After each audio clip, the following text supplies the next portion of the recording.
Yan guys, pinapainit natin yung leftover ng hipon, sinigang hipon. Ayan nagyelo yan guys. So, yelo.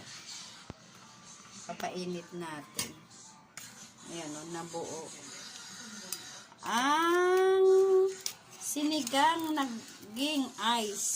Ayan ice. Papainit natin. Tumigas tumigas. Nilagay natin diba? Painit natin para may ulam tayo.